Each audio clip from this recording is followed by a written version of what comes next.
Hey guys, in this video I'm going to show you how you can control a relay using a Raspberry Pi and its header strip. So what you're going to need to be able to complete this video is a breadboard, a way to bring your Raspberry Pi to the breadboard, a transistor, a resistor, some cables, some wires that allow you to connect everything together, a safe relay board. And what I mean by that is don't connect a bare relay to your Raspberry Pi. Instead, you gotta include components such as a diode and a transistor in place to make sure that everything kind of stays safe, and I'll get into more of that at a later time. You're going to need a way to power your relay board. This is a 5-volt relay board. The GPIO pins on the Raspberry Pi only put out 3.3, so to be able to power a 5-volt device, we need to bring in a 5-volt feed.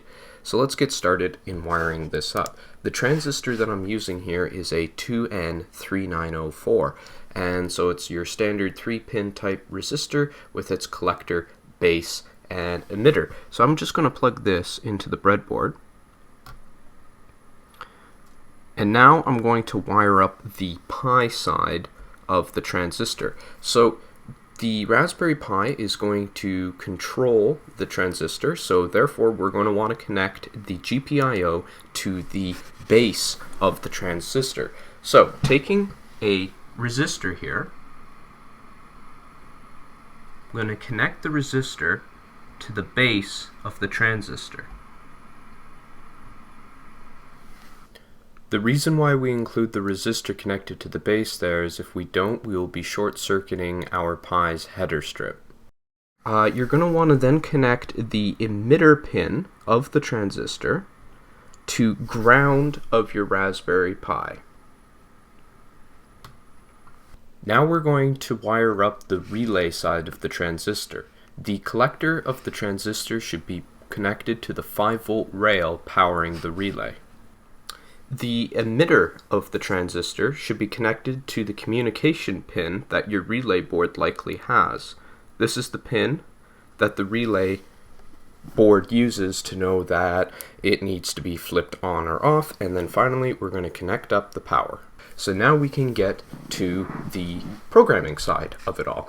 So you can see that I have a push button here already connected up to the Raspberry Pi. That's from a previous video where I show you how you can use a push button to turn on an LED. I'm going to be using that same script, or I'm going to be using, similar script. I'm going to rename the LED button.py file as relay button.py, and conveniently, I wired it all up similar to how I had the LED wired up, in that the relay pin is connected to pin 22. So I'm just going to change all instances of LED pin to relay pin and LED state to relay state, just so that it's not confusing to you when you read through the script and you go, what the hell is he talking about? There's no LED here. So going through the code, we're setting up which pins are connected to what. We are setting up our actual GPIO. We're specifying that the relay pin is a output. We're specifying that the button pin is an input and what state defaults to. We then have these placeholders that keep track of whether or not the button has been pressed, whether or not the relay is on. And then we're going to try for 3 times, 3 cycles. We're going to take a reading of the button, and if the button is pressed and the relay is off, we are then going to set the relay pin to be true, that is high, that is we flip the transistor on, and we will print relay on. And then because the relay is now on, we're going to keep track of it and say that the relay state is true now. We don't need to sleep for 3 seconds, let's just sleep for a half second. The other situation that it could be is that the button is pressed and the relay state is already true, that is the relay is already on, in which case we're going to want to flip the relay pin to be false. We're going to want to print that the relay is now off. We're going to want to say that the relay state is now false. We advance our counter by +1. We sleep for another half second, and then to make sure that we don't tax the Pi too much, we're going to sleep for 1/10 of a second between iterations where we check if the button has been pressed. Finally, we are going to, when we close down, we're going to set the relay pin back to false so that it starts at false next time we fire this all up. And then we're going to clean up so that all the pins are returned to a neutral state. So let's give this a save. Now again, because we are controlling the GPIO header of the Raspberry Pi, we cannot simply just execute this from idle unless we have opened it up as like a super user. So I have an instance of the terminal opened up here, and if we navigate to our desktop cookie folder where that file was saved, and we type in sudo python3, because this was written in Python 3, what was it? It was relay button.py. We can run our code. So it's prompting us to press the button. We press the button, and we see that the relay comes on. We can see that, oh, it doesn't show up in the footage here. Let me zoom out. We see that the relay comes on. Green light on, press the button again, false. So it shuts the relay off, on, off,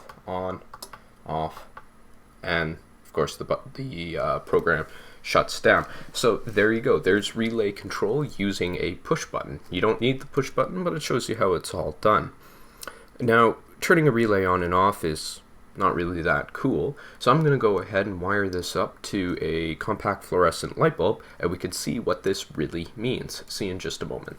Alright, so now I've wired up my light bulb here using 120 volt AC through the relay, and otherwise the configuration here is the same. So the idea is, oh, and before you do this, make sure your relay is designed to be able to flip whatever power you are going to be flipping. So we execute the script again. It prompts us for a button press. We press the button and the light comes on, right?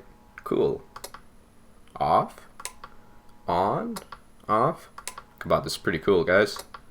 So there you have it. You can use your Raspberry Pi and the GPIO header strip to be able to control real-world things such as a light bulb, a garage door opener, whatever else that you would normally use as an on-off switch by using a relay board. Hope you enjoyed this video.